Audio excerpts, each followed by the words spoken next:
So good morning all. I am Shamla Gadgil. I am the chair of the Transport Technology Forum, and we are today going to discuss bid writing and look at an innovative solution within the charging network. So before we progress, I would like to have some housekeeping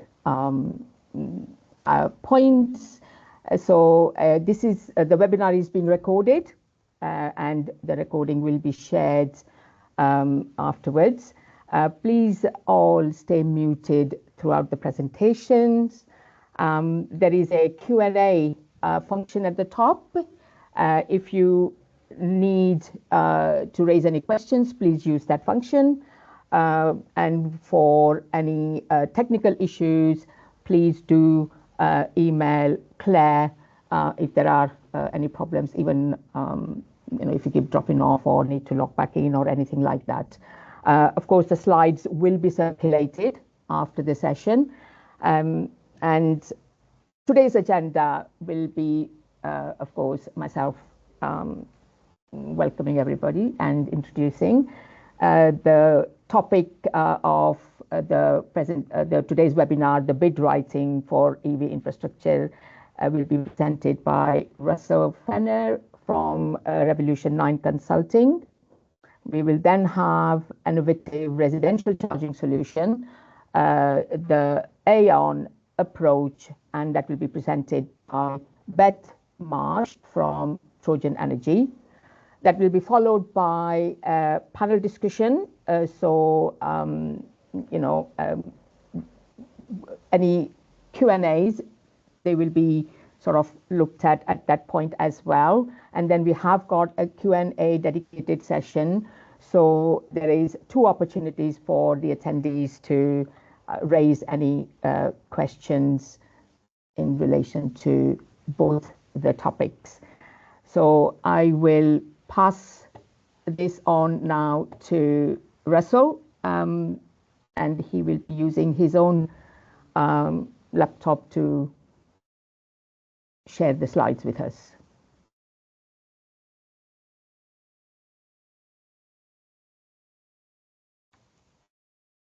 Good morning all. Pleasure to be speaking for everybody today. So we're going to look from my presentation at the bid writing side of things. So how to win more and how to be a good partner in ones that other people are doing. So a little bit about us. I've been in the EV world since quite near the beginning. We were part of the team that rolled out the first charging network in the east of England and have worked in a number of roles across EV and innovation across a number of places. So I set Revolution9 up 6 years ago to try and help a range of companies win more projects. So we sort of specialize in bid writing and we've got a great success rate, but we often stick with the companies that we work with and help them deliver their projects as well, whether that's the project management side or some research or specific delivery support as well. So we've been experiencing this space for quite some time.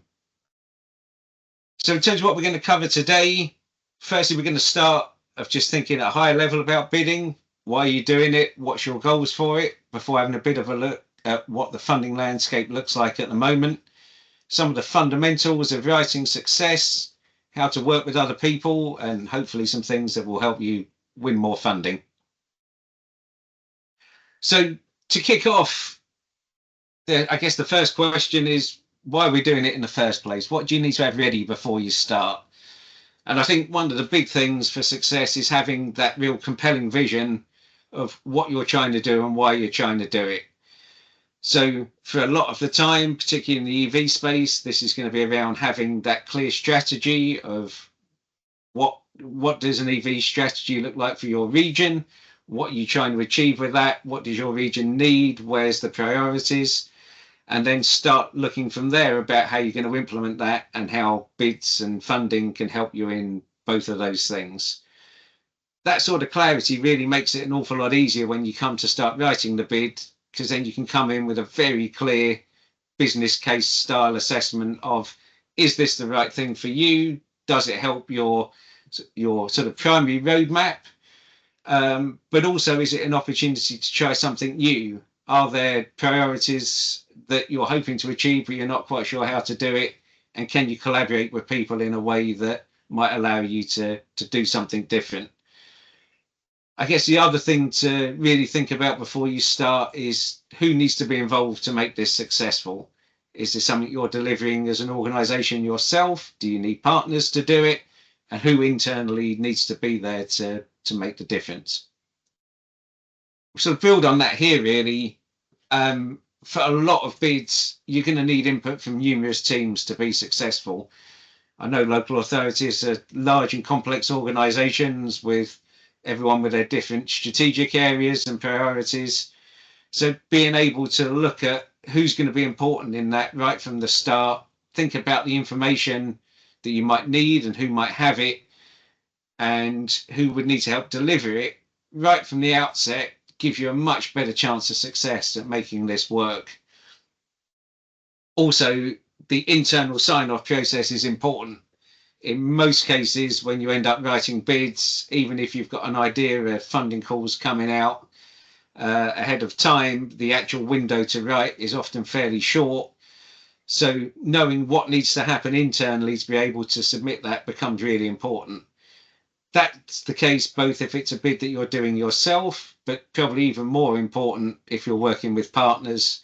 Certainly in a lot of the innovation bids that we work on, it's often the local authorities that are struggling at the end to get everything they need over the line because there is that sort of multi-tier sign-off process. So understanding who needs to have that right from the outset, again, makes life a lot easier. Knowing who the bid owner is and the overall leadership within the organisation is important. So if you're going for something, is it your department that's leading it and coordinating everything, or are you supporting it for somebody else? And if it's someone else leading, it's worth thinking about how you can make their life as easy as possible. Having done more of these than I care to think about, leading a bid process is always stressful. There's always issues and things that come up along the way, unexpected changes to the consortium or whatever. So in terms of your role in that, if you're not leading, how can you make life as easy for the person who is leading it to make it a smoother process as possible? All of those things just mean that more time can be put towards the important bit about getting the bid right, as opposed to the chasing and things that always tend to be needed as you go along. So in terms of the funding landscape itself, there's, I guess, can be a huge amount of diversity in terms of what everybody's interested in here, but I've sort of picked out some 3 key themes of bid. So obviously Levi, I imagine, is particular interest to this group. There's sort of wide opportunities for infrastructure delivery and bids, and then there's sort of innovation style bids that we'll come on to in a bit, which offer opportunities for trialing new solutions that might meet your local needs. Each of these types of funding requires slightly different approaches and ways of winning. There'll be sort of fundamentals running through all of it, but the innovation side of things would really need to show how these things can scale, have a good business case. Whereas on the Levi side of things, there's going to be far more around how it matches your local needs and strategy, and how you're then going to deliver that with partners going forward. Market scanning for funding is really important. There's lots of changes going on all the time. There's always new things coming out. So the more people that you've got looking at that and the more routes into different funding streams you've got, the better the opportunities you've got to deliver the stuff that you want in your area. So I won't dwell on this too much. I wanted to get this particularly in as a slide for anyone who was less familiar, but Levi's funding for local authorities to support rollout of public EV charging infrastructure, in many cases with a goal of looking at residents without off-street parking and how they're supported. Splits into the capital fund, which is obviously getting the infrastructure in, but also a bit of capability funding to build your in-house skills about supporting that delivery as you go forward. There's plenty of information on this. I'm sure there can be some more questions later, but I have a feeling you may be familiar with most of this.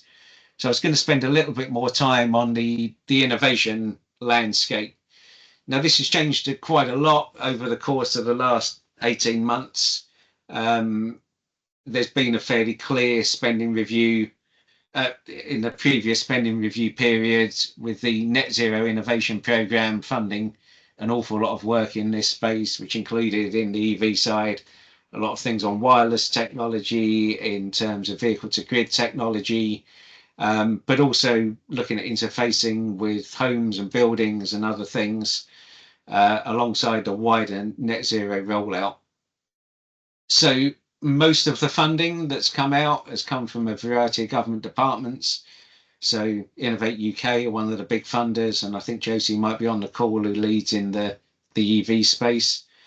But there's also been funding from DESNES, DCIT, and a number of other government departments that have funding quite specific to the needs and goals that they're looking at the moment. These are really good opportunity to get into some projects working with some of the innovators, and one of which is going to be the next presentation, where you've got exciting companies doing new and exciting things, and they want to be testing it in local authority regions and looking at ways to roll that out. So it's a great opportunity for local authority to get involved, get some extra funding to do new stuff in their areas. Regionally, there's specific programs that can help as well. Sometimes these are directly for local authorities, but sometimes they're capital funding for organisations in your local authority area as well. So being able to help signpost people to those to help achieve your overall EV goals can be a really good way of supporting people as well. And despite the rocky road with Brexit, there are still some European funding opportunities that exist as well, and there's opportunities to get involved in those with things like Horizon. So in terms of bidding itself, first off, how do we get the fundamentals right to make sure you're sort of bid ready and in the right place? Getting ready for that is really important. So I guess particularly thinking about the elevator pitch at the very beginning, being super clear on, for a particular bid, what's your elevator pitch? What is it you want to achieve? Can you describe it in a few sentences? And can you test that with colleagues so it makes sense as well? It's the first acid test, because if it doesn't make sense to you internally, then it's not going to make sense to anybody else as well. It's always good to do that as well, to check the language, because there's quite a lot of things that we talk about in the EV area where it can have different meanings for different people. So being super clear up front makes it a lot easier to work with that. From there, making sure you've got your baseline data, your references, the business cases, all of those things put together, so that when you're starting to write the bid, you've got the information you need and you've got the ability to back up everything you're going to say in your bid. Engaging early is really important too, to make sure that everybody's clear and aligned on what they need to be doing. So looking at the basics of a good bid, first of all, being able to explain how the proposal meets the funding scope and the unique opportunity it provides. So many people that we work with, when they first come to us, come with a project that they'd really like, but haven't actually thought about how that matches the funding scope that's needed. And making sure you're in scope is the first big tick in the box, because if you can't make that work, your bid may not even get marked. So being able to draw the line between what the funding scope's asking for, what you want to do, and what's different about your thing becomes really important. Likewise, on the market need, it might be a really interesting project, but if you can't validate who needs it and what it's going to do, you're not really going to get anywhere with a bid. Being really clear on the risks to the proposal, particularly in the innovation space, risks aren't necessarily a bad thing. If it was really easy to do, you probably wouldn't be getting the funding to do it. But being clear that you understand them, have the mitigations, and know how to overcome them is really important in being able to give people confidence to fund your bid idea. Also, why it needs public funding. There's a lot of projects that people come to us with that, again, are wonderful projects, but there's probably other ways they can fund it. It's, some of it might be too far along to be innovative, so it needs private funding and nothing else. So why you can justify why what you want to do needs that public funding support is important. And then the further basics of have you got the right delivery team? If you want to achieve something, have you got the skills in the consortium to do it? And then finally, what are the key selling points? What's the key points in the story that is going to make this stand out from everybody else? In terms of if you're going to look to bid writers to support you, firstly, be clear on your needs. Do you need just a bid writer, or do you need someone who's going to help you build a consortium and stick with you on your journey as well? Because different people will work in slightly different ways. In an ideal world, I'd say it's always helpful to have experience in the funding area, particularly in the innovation space, where there's, those of us that work in it know the things that people are most keen to see. Likewise, on subject experience, it may not be needed, but it can certainly help if you've got people that actually understands the terms that you're working with as well. Likewise, on the schemes, making sure you know something that's going to play well and will work for what the funders are looking for. Crucially, I'd say make sure you define fair terms for all parties. Lots of people will want to come along and see if it's a no-win, no-fee. Some people that works really nicely, but it tends to work better when everybody's got a good interest in this and everybody's been has fair terms to work to on it. And finally, on this slide, make sure you've done the homework first. Good bid writers can help you shape your idea and help it get into funding scope and that type of thing. But none of us are mind readers. We can't have just the nub of an idea and run with it. You really need some clarity in there before you begin. So in terms of what we need to succeed, those clear project concepts and USPs are really the key. The whole idea will be built from those things. Aligning the internal teams, there's nothing worse than when we try and work with people and different people are arguing about what the project's about and what they want to achieve. So getting that organized first is pretty important. Starting as early as possible is vital, because there's always pretty tight on time on those things. And be considerate to the reviewers as well. If you're going to need to iterate versions, there's going to be questions that are going to come out. Have you set the teams up to be able to answer those quickly? In terms of collaboration, say in some cases you may lead, in other cases you may be working with other people. If you're leading, make sure you're organized, clear, and communicate well about what you want from the project and what you're expecting from other people. If you're a collaborator, as I've said previously, try and make that lead partner's life as easy as possible and really try and be positive and work out what you can do and help to overcome barriers rather than be the ones that are sort of putting the barriers up. It makes life a lot easier to work out what is possible. In terms of collaborating effectively, there's a number of pieces in there that are self-explanatory, but I would say very much show you're a doer. Try and make sure you're showing how you're going to be able to work on the project, achieve what you need to achieve, and that everybody is working to the same goals. In a number of cases, we've worked with different partners who are super keen at the bid stage, and then you win it and they seem shocked they have to deliver it. So make sure you're working to, make sure you can do those things. And I would say enthusiasm goes a long way. You'll be a much more attractive bid partner if you're excited about the idea and super keen to make it work in your area than sort of being dragged along for the ride. Conscious we're running short of time, so I'll move slightly quicker through some of these. One of the things I would say is just embrace the risk. I know a lot of local authorities we work with, we've offered a lot of free stuff to be able to try things, and everyone's worried about what might go wrong and being worried about going first. Try and get involved. I know there is risk. I know there's reputational risk on some of those things, but innovation projects that go well can mean you're well ahead of the game and can open you up to funding in the future because you'll be a popular partner and people will come back to more.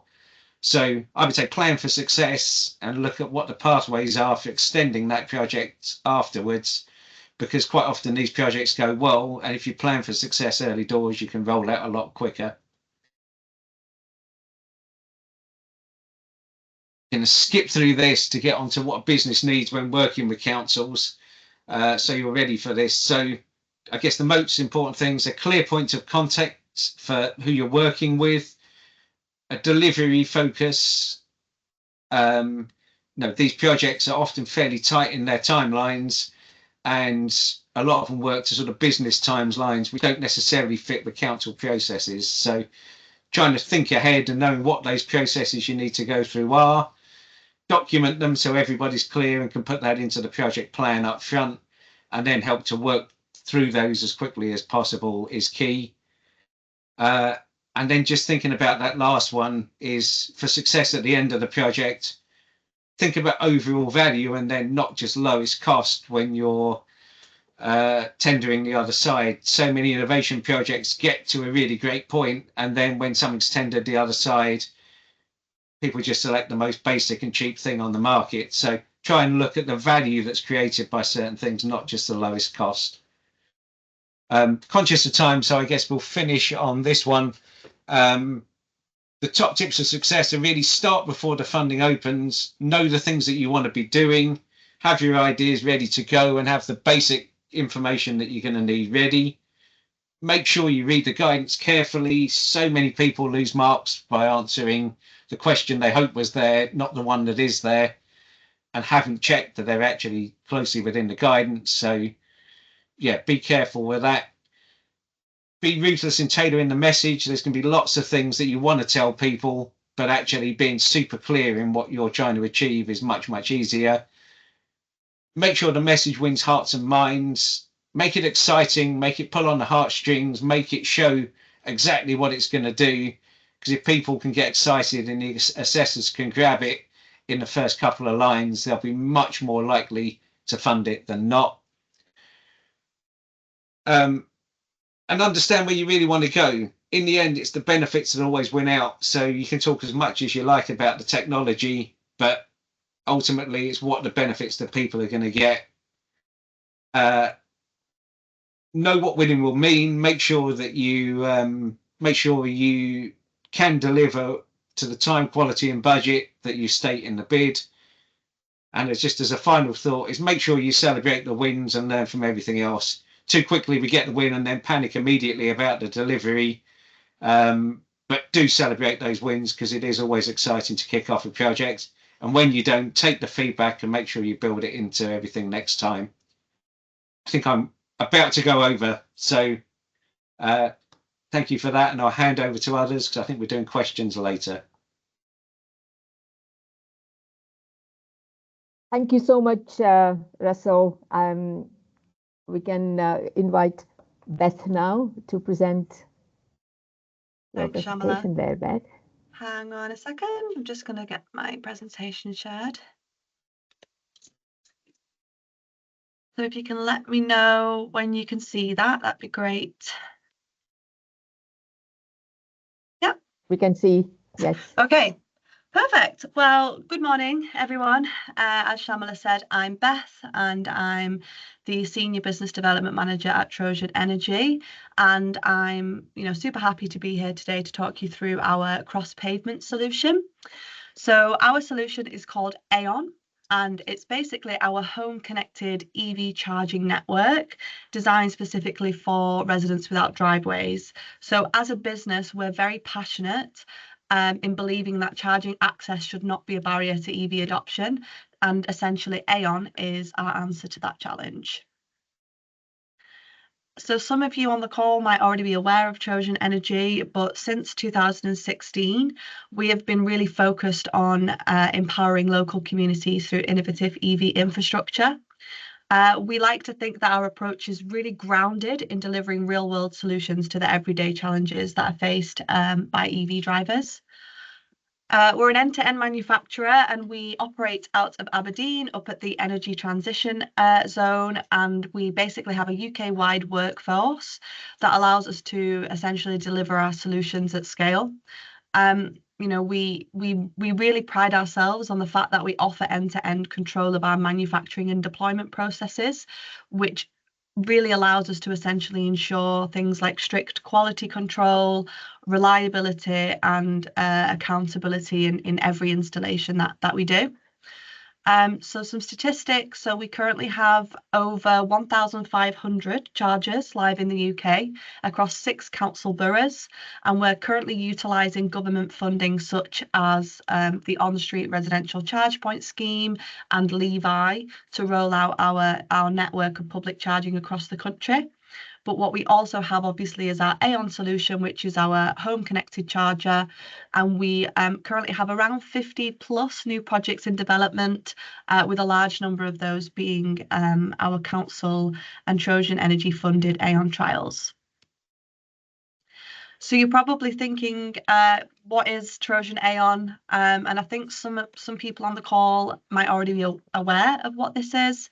I might have already had some conversations with some people on the call today, but essentially Aeon allows residents without driveways to access a charger right outside their property and basically have access to their home tariff rate. So yeah, essentially it's super convenient at home charging for people who usually would have to charge at public charging stations. And I'll go into the solution in much more detail in the next slide. So essentially Aeon is a flat and flush charger. So you might have heard flat and flush in the industry. It's a bit of a buzzword at the minute, specifically within Levi. But essentially what that means is the charger is embedded into the footway at the curb edge. So it essentially avoids street clutter and keeps the pavement super accessible. The way it works then is that it connects directly to the home electricity supply via underground cabling and infrastructure back to something called the Aeon box, which you see on screen here. And that's basically essentially a meter box that can sit inside or outside the property. So the actual charger itself is basically at the curb edge, and it connects to our meter box that essentially does all it houses all of our internal software, shall we say. The way a customer essentially charges their vehicle is via our adapter, which you can see on screen there. So it's kind of like a charging key, which essentially plugs into the socket and allows the driver to then plug in their cable and start charging their vehicle outside their house. The adapter is sent out to the resident when they sign up to get an Aeon installed, and it's sent out free of charge. And this then essentially acts as their payment mechanism. So it allows them to connect straight to their bank account when they sign up to Trojan Energy, and then it's billed automatically out of their bank account once they finish a charging session, which is really innovative. So it's plug and play. You don't need contactless cards. You don't need apps. And we really pride ourselves on that ease of use. By using our adapters and by accessing the smart metering technology from the Aeon box, the system is actually designed and marketed to residents to be shareable. So this means multiple users in an area can actually benefit from these Aeon chargers, and I'll go into basically how that works in more detail when I come on to the cost slide. And I think one thing to really mention here, and it's super important and a real key USP when we speak to councils, is that Trojan Energy are the owner and operator of this system, which means we take on full responsibility for the maintenance and liability of the chargers. So we are not just selling a resident a product and then the resident is maintaining that, and then if there's a trip, who is liable? Is it the resident? Is it the council?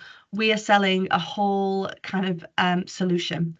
And that's something that we really pride ourselves on. So we have a really fantastic maintenance team and a 24/7 customer service team as well.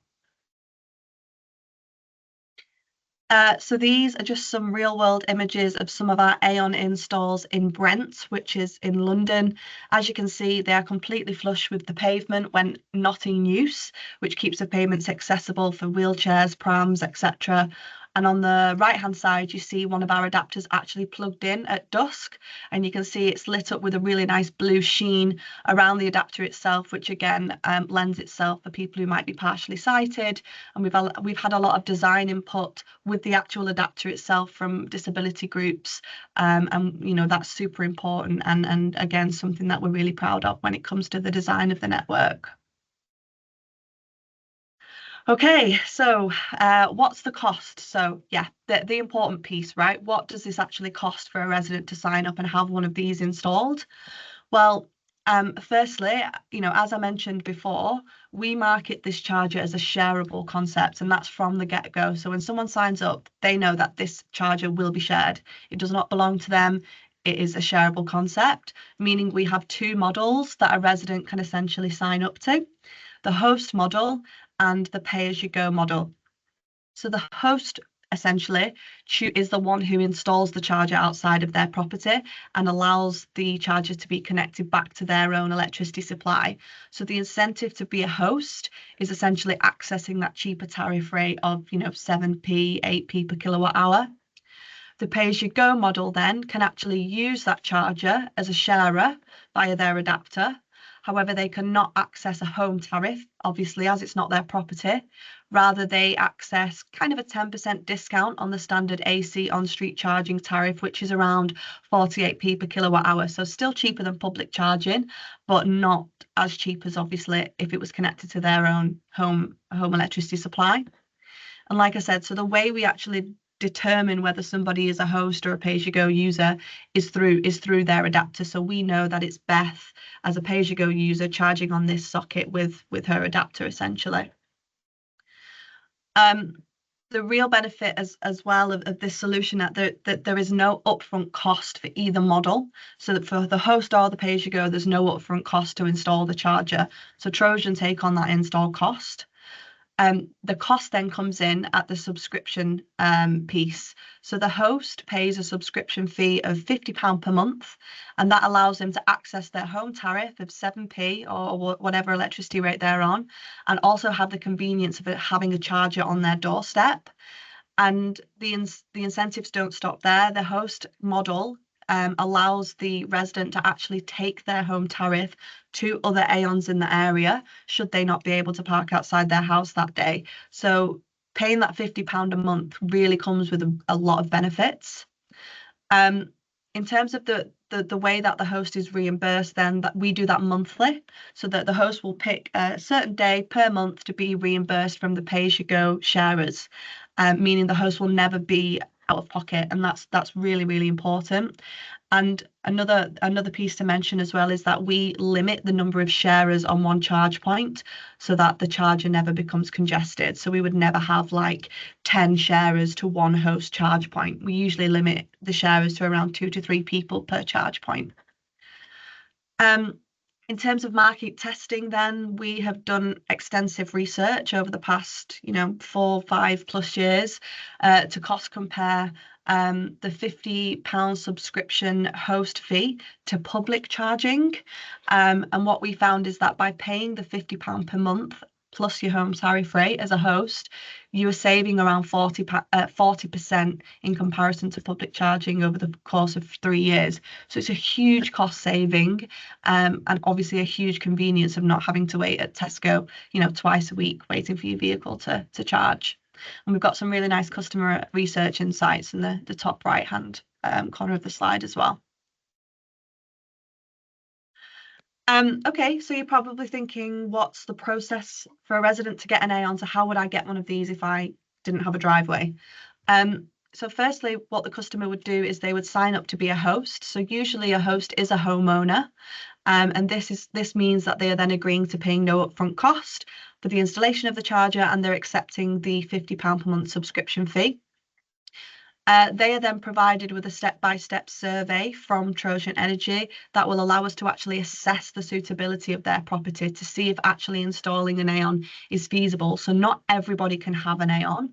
And that comes down to when we're looking and assessing their property. So we look at various factors during that process, such as pavement width. So we work to about 1.2 metres for pavement width, for suitable pavement width. Trenching distance from the curb edge to the back of the property, that's really important as well. Potential pavement parking, that's a huge issue in the UK. A lot of streets are very narrow, so people are actually parking up on the pavement, so we wouldn't be able to install in that case. And we also look at things like trees, other infrastructure that might disrupt the install and things like that. Once the property has passed our suitability checks, we then approve the site, submit a street works permit or a Section 50 to the council for approval. And because we're installing on behalf of the council's permitted development rights, we are actually able to bypass planning permission with these installs, with the Aeon installs, which really allows for a smoother and quicker install process. And then finally, once all these steps have been checked off, we can then actually just install the Aeon at the property in one day. So it's a very quick installation. And once the charger is set up and the host is using it and they're satisfied, only then would we start evaluating the area for any potential pay-as-you-go sharers. So we're not going to straight away start looking for sharers. We want to get the host set up first, get them using the charge point, and then further down the line, we would start looking for potential sharers. So not only does this solution obviously benefit residents massively, but it also benefits the local authority as well.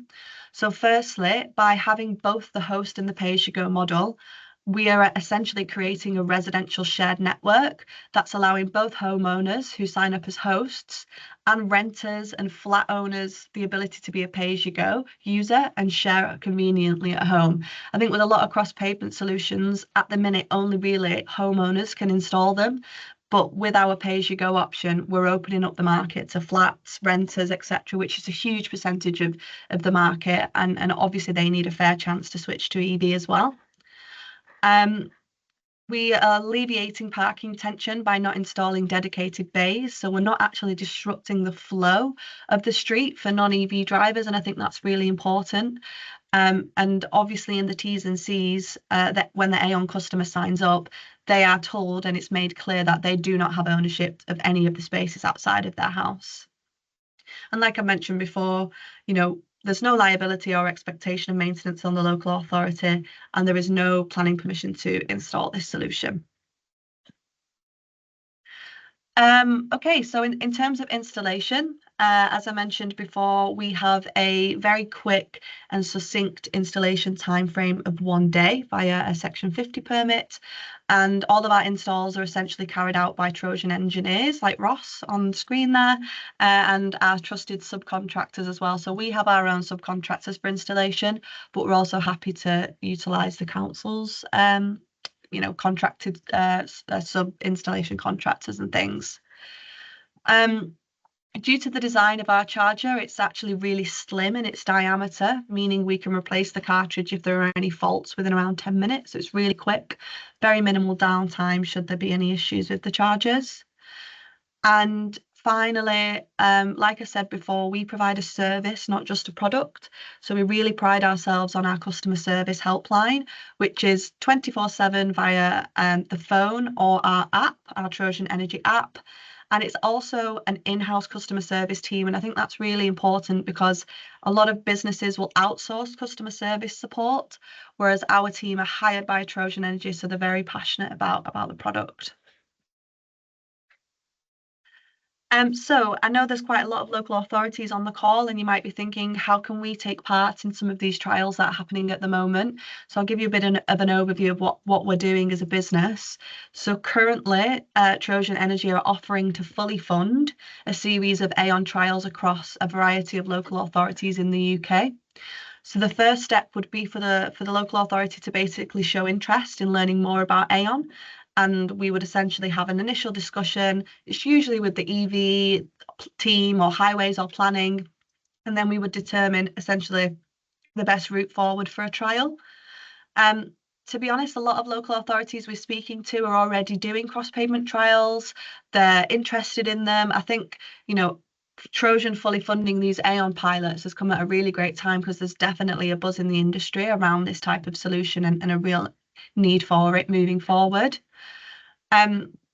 Once we essentially have agreed to move forward with an initial trial, we would just simply sign a pilot agreement, and that would then allow us to start installing these chargers on behalf of the local authority.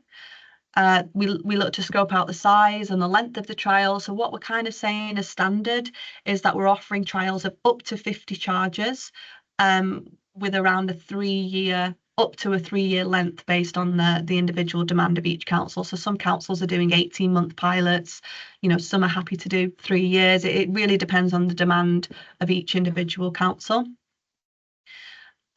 Once we've then finalised all the details and we've signed all the relevant documents, Trojan then start assessing resident demand. So some councils already have resident requests coming in from residents asking for cross-pavement charging. So naturally, that's the best place to start. So we would email them residents and say, do you want to take part in a trial? However, if you don't have resident requests, that's absolutely fine. Trojan can actually do our own outreach and marketing. So that might be, a landing page on the council website, letter drops, all that sort of good stuff. And then finally, once we've kind of got our customers locked in for the trial, then we can start installing the charge points. So just going to run through a couple case studies to round out the presentation. So we definitely have a lot of examples that we can talk to. So I'll start with Kent. So Kent County Council are our first live Aon pilot going live last month. So essentially it's 50 chargers to be installed across an 18-month trial period. And essentially what we did is we gathered resident requests from Kent Council, Kent County Council, and we emailed the residents directly, navigating them to our bespoke landing page. I think it was around within 48 hours of that landing page being live, we had 70 residents sign up. And by signing up, I mean they physically went outside their property, took pictures of the pavement, of the property makeup, of where the Aon box would go. So really quite, detailed sign up process. We had 70 people go to that length. So really exceeded our expectations, and Kent as well. And we're now at that process of, really pushing forward and rolling these out to the residents. What I will say, for the pilot's purpose, we are only signing up hosts because we need them to have a minimum subscription period. But pay-as-you-go users, like I said, will come further down the line of the pilot.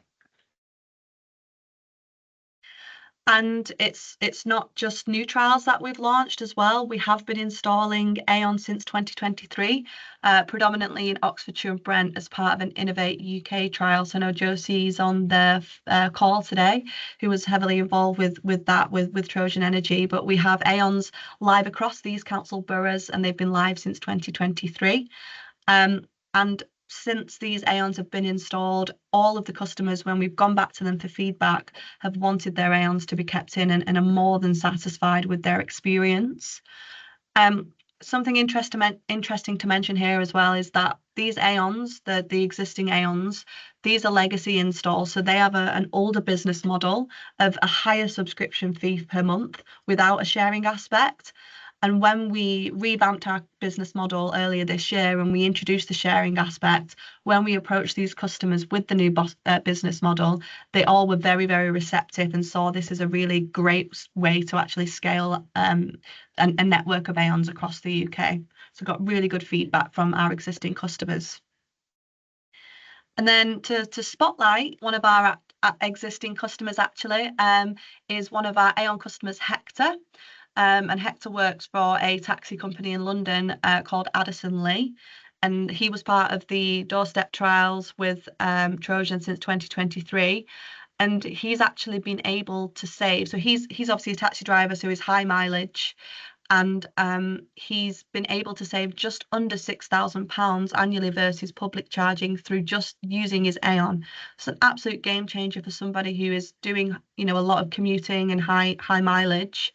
And yeah, he is, as you can see, he's got a lovely quote here, but he's constantly spotlighting the kind of change it's made to his everyday commute and life. And you can actually watch a video on Hector on YouTube, which you'll be able to click in this slide when we share after the call, to watch Hector basically talk through some of the changes it's made to him in terms of cost saving and convenience. Okay, perfect. So that is me and an overview of our Trojan Energy Aon solution. Thanks so much. And also, before we jump into the Q&A, if anybody on the call does want to learn more about AON or is interested in your local authority potentially becoming one of the pilot authorities, then you can obviously drop me an email after the webinar. Thank you so much, Beth. That was a great presentation. We are now going to go into the panel session, and it will be moderated by Paul. So I'm going to hand you over, Paul. Russell, if you could come back online, that's great. Yeah, take away, Paul. Okay, thank you very much, Shamala, and thank you to Beth and Russell. And we're also going to be joined by Beth's colleague Lee, who's going to join in the Q&A. We have a startling 0 questions so far, but you're watching this, you must have questions to ask the panel. So please do throw those into the Q&A box that you can see at the top of the screen on the Teams webinar that we've got at the moment. I just want to ask, first of all, Shamala, from your point of view, from successfully winning funding and installing kit into the streets of Coventry, what's your take on what you heard from both Russell and Beth? Well, I think they were excellent presentations, mainly sort of what Russell pointed out in relation to how you should be, the starting point is having that vision and making sure that you know what you are looking for, because it does become quite difficult otherwise to, formulate something that the bid guys want to see, really. So I quite liked how to the point Russell was, and I think there is a slight, and I don't think I'm talking for all authorities, I'm just generalizing here, but I think that writing bids is not a forte or a skill set that you find within the local authority as a general rule. There are authorities that really surpass that, and they do write their own bids. A lot of the times we do tend to go out to consultants. That was, so understanding what is it that you want the consultants to do for you. So, either you write your own bid or you're asking the consultants to write your bid. You do need to have that vision and do need to understand what it is that you want to articulate. And then from Beth's side, yeah, Coventry, we are always going for new solutions, particularly solutions that will help residents. Cross-pavement, gully channel, yes, there are lots of challenges, and one of the things that Trojan Energy solution addresses for me is the planning side of it. Their solution does not require planning permission, whereas the gully channel solution, where you have to install a charging unit, which is the electrical outlet, as they say in the planning terms, does need planning permission if you don't have off-street parking facility. So from my perspective, both the presentation has a huge merit for local authorities. Okay, thank you for that. Russell, just want to ask you about where the public sector and the private sector come together on this, because if you're writing a bid for funding, is there a procurement issue that actually you have to get the funding and then go out to procurement, or can you work with say a charge point supplier? Say you're doing sort of public charge points delivered by an authority. When do you start the dealing with the local authority, with the private sector charge point provider? So that's a great question, and I guess there's multiple answers depending on the type of bid that you're doing. So it's one of the things that comes up quite a lot, that I think on the Levi funding there is a procurement piece to do, but I think getting that pre-market engagement in to make sure that what you're putting forward is actually going to work, and there's people that are interested, and you've got terms that are going to be sort of fair and reasonable to all parties. Doing that pre-market assessment is really important, and then picking working through the solutions at that point to know that you are going to be able to procure the right solution the other side is key. In the innovation space, where I work quite a lot, then you've typically, if you're going into a project with an innovative supplier like a Trojan or something like that, if you were going to develop the next layer on from this, then normally local authorities can work with that supplier at that point to try that thing out. And that's what a lot of the innovation projects are about. It's about trying it, proving it, making it better, and then the procurement comes after that. And I think around the procurement side thereafter, it's thinking about what sort of frameworks are out there to be able to support you to do that, because there are some that are for more traditional technologies, but there are others where if you are the only supplier, or there's a limited number of suppliers, you can work through a framework to work with those people to kick off that first instance. So that's really important to consider as well. But I think even during the trial, just actually having that as a feature of the bid, planning that in for going, if this works, how do we take the next step and make it go bigger, I think becomes really important. So being able to engage those teams, understanding those things right from the off, because there's nothing worse than having a fantastic project that's delivered everything you wanted, and then all of a sudden you've got a 9-month lag while everyone sorts out procurement afterwards. Thinking up front and going, right, well, in the hope that this is successful, how do we grow it, do more with it, is really important. Okay, thanks for that. And I'm interested in the words that you said that were fair and reasonable, because while we were listening to the presentations, I thought back to the meeting that the TTF's EV charging infrastructure working group had in person back in Stafford in March, I think it was. And there we had a speaker from OZEV who said where there are cases of the private sector being put off from investing in infrastructure because of what she called punitive clauses. So fixed concession fees set too high, leading to capital funding being spent on fees, and revenue shares set too high and kicking in too early, basically reducing commercial value for the private sector. And therefore making it completely not worth their while.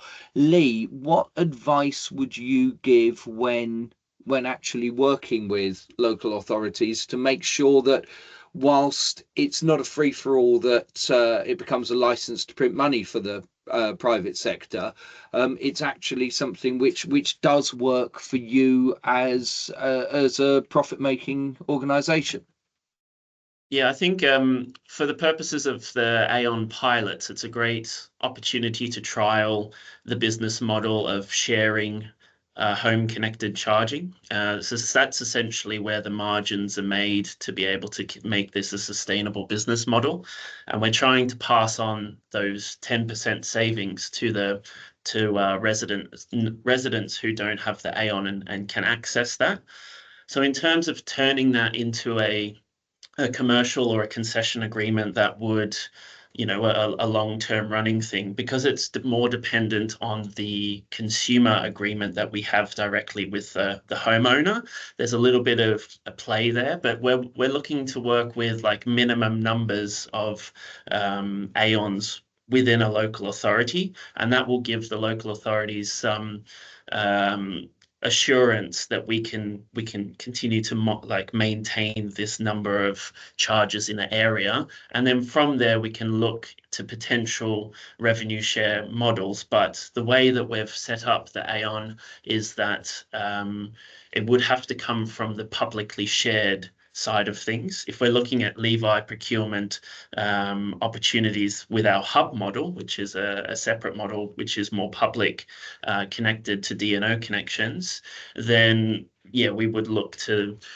push back the revenue share until the utilization reaches a certain point, maybe not hit the hard kind of annual fees initially, to allow the market to catch up with the infrastructure. That combination of the chicken and egg.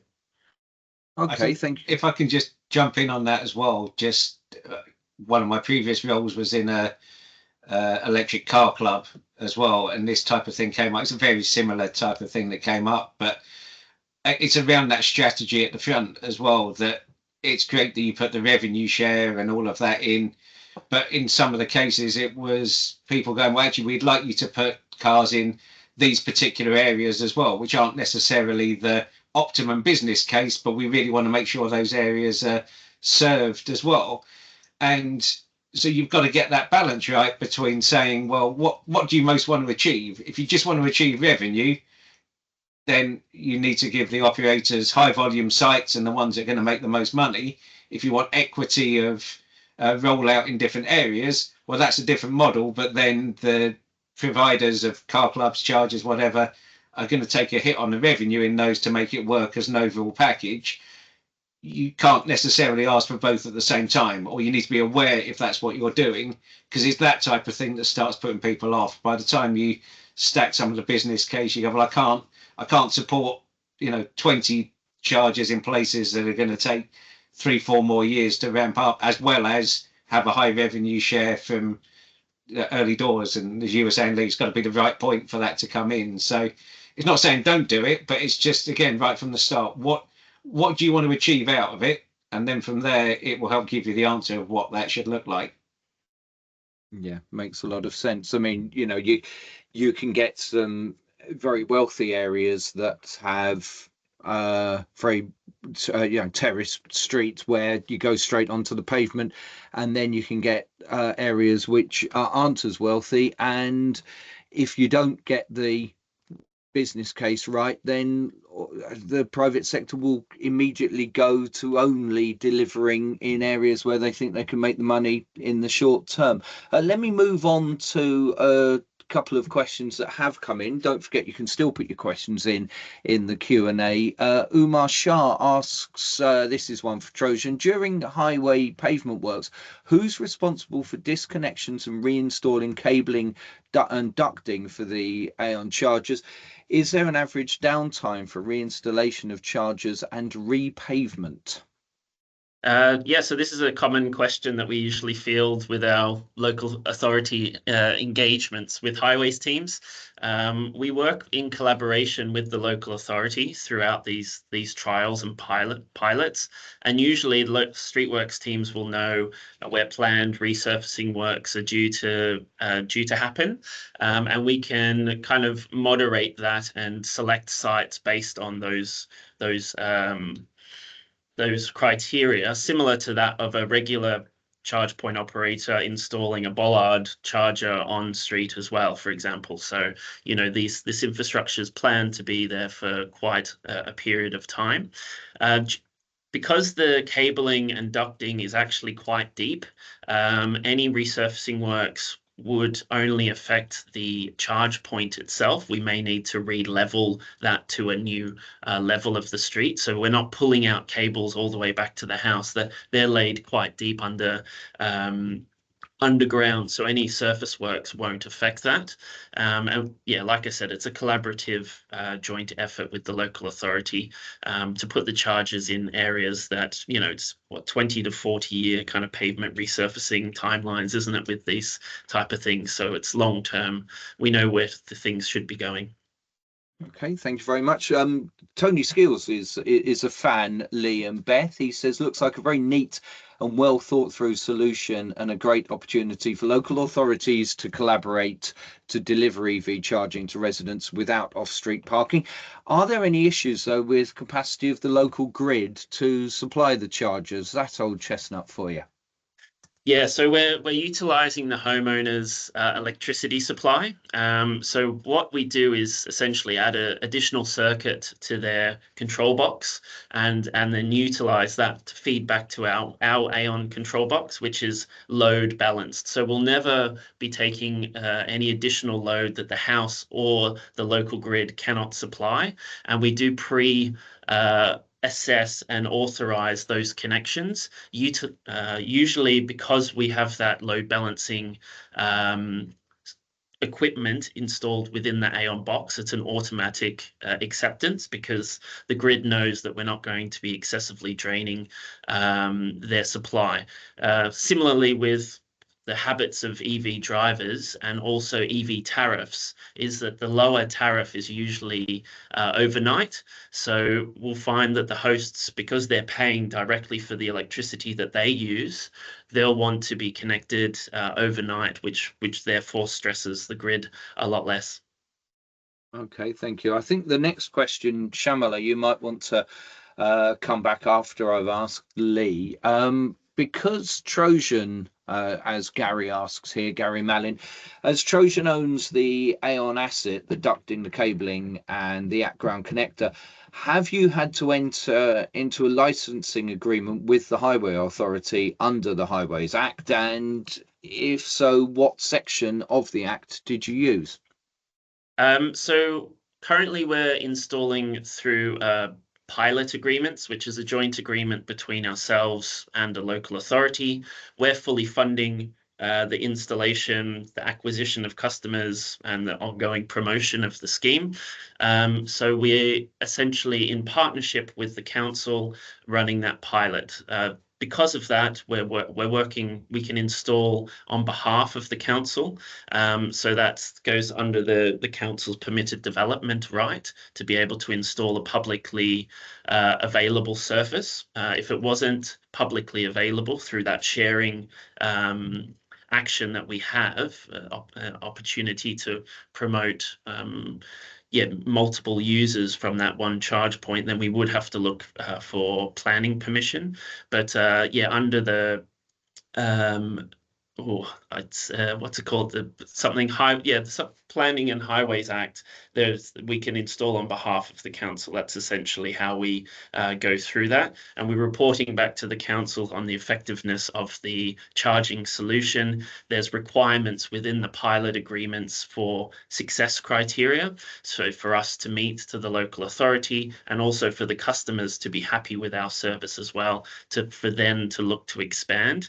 We're also working with another local authority on a procured exercise, so a more long-term solution, which is exciting opportunity to roll out on a much larger scale. Shamala, do you have any, in all the work you've done, have you had any pitfalls where it comes to certain requirements in certain acts actually sort of biting you, and that you need to share with everyone to know what to avoid? You're on mute. I haven't said that in ages. That's a COVID phrase, isn't it? You're on mute. I know. Right. I know. Okay. Here we go, Shamala. So Thank sorry. I mean, there has been some clarity now, but initially there was this section 115 and 11E where of the Highways Act 1980, where you couldn't just go and install something in the highway, even though it was a permitted development, mainly because you are installing something that is generating revenue. So if that's the case, then you need the owners or adjacent owners' consent. So that was a thing for quite a few years, which I have found that by having a Section 50 agreement, that is being addressed. So one of the things what Lee just mentioned as well, because if Trojan Energy uses their own subcontractor, then that will be done under Section 50. So that license will be in place, even though there is a pilot agreement. But you can build all that into a agreement with the authority. So if you're signing a pilot agreement, then Section 50 or 178, whatever it is, can be built within that. Exactly the reason why what Lee mentioned, that they are working in collaboration or in conjunction with the authority. So this work is being done on behalf of the authority. Therefore, Planning doesn't come into it because you don't need planning to have something that is flesh and plug, which is what this is. Planning permission is required even for an authority if it is above a certain height and volume and all of that, So this solution, what we've just looked at today, doesn't really need planning permission, which is why I really like it. But at the same time, other things that I have come across is these kind of issues like cross-pavement gully channel. We are doing a pilot or a trial, and planning has caught out the residents really in a way, because the planning application fees have gone up this year, almost double, which has really, which is not a good news. So it is going to hit the residents, from having this home charging solution aspect. So there are quite different types of challenges for different solutions, really. Okay, thank you. Right, we're nearly out of time, and people will be having rumbling tummies and want lunch. So let's just finish off quickly.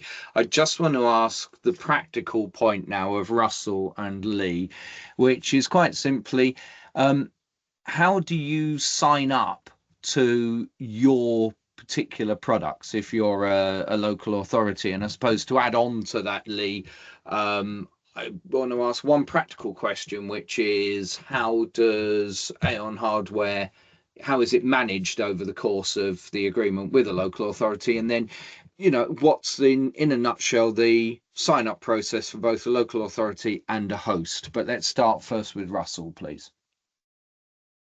I'm nice and easy. Drop me an email, pick up the phone. I'll happily have a chat, and we'll sort a contract out for you. Russell's clearly hungry and wants his lunch. That was nice and short. Thank you, Russell. And Lee. Yeah, just quickly on the back of that last question, it's the Town and Country Planning Order 2015, and that's what we install on behalf of the local authority, just to dot those I's and cross those T's. But in terms of the engaging and how do we go about getting these in the ground for your residents in your local authority, we would, initially have some engagement. I'm more than happy to discuss with your EVI officers, your highways teams, talk to legal as well to get these memorandum of understandings over the line. And then there's a joint option, as Beth mentioned, of utilizing existing resident requests, or for us to go out and market. So as of last week, we've just launched our Aon website as that can be publicly viewable. We've spent the last 6 months engaging with over 60 local authorities, educating them on the tech, how we manage it, how we continue to manage it throughout the relationship, offer kind of a high service level to the consumers, how we reinstate pavements at the end of contracts, or we would look to, grow customer base throughout the duration of the contract.